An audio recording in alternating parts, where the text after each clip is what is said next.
Hey, I wanted to hop on real quick to do the remainder of the IRS Dirty Dozen scams. So the next couple scams actually relate to similar topics. So I'm not going to do individual videos.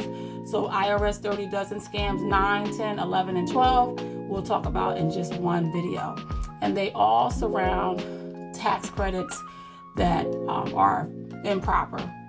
And so in general, when you are preparing a tax return or someone is preparing a tax return for you, they should never claim a credit or a deduction that you're not eligible for.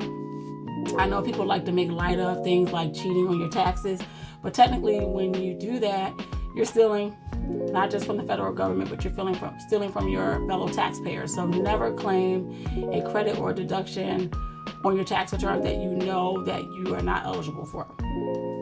So that's the first thing. All right, so what are the 4 credits that we're going to talk about today? Briefly, the first one is the false fuel tax credit. So first, this is a credit that is only for people that are in farming or what they call off-highway work.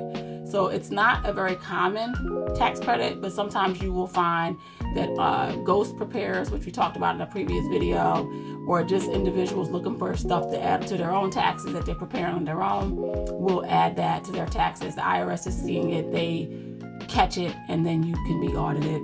So that's one. The credit for sick leave and family leave.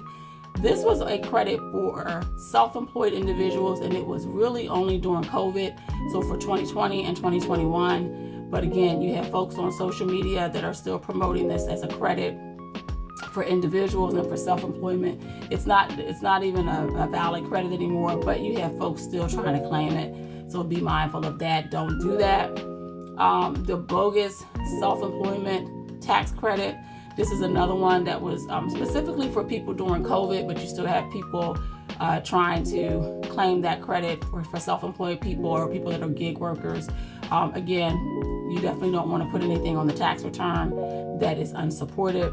And then last one is the improper household employee tax credit. So if you have a household employee, there is a way that you can claim deductions for like what you pay them and the employment taxes that you pay for them, because they would be an employee for you. And there's a schedule that you would attach to your tax return to report that employee.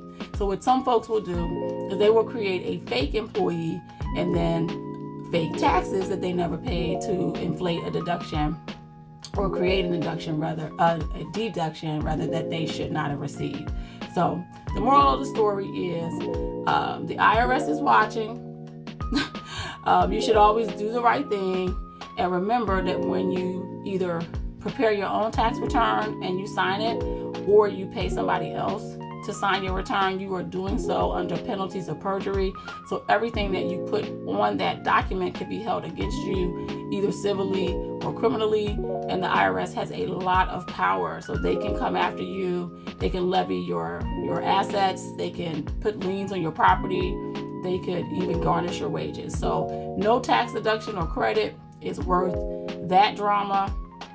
Do your taxes the right way, work with a professional so that you can do some tax planning, so you can learn how to reduce your liability legally. And what do you think? Have you heard of any of the tax credits? Have you seen anybody on social media peddling any of this stuff? What do you think about the IRS Dirty Dozen scams? Give me a like, a comment, and a share to help me share my content with people like you who would be interested in watching it. Thank you. Bye.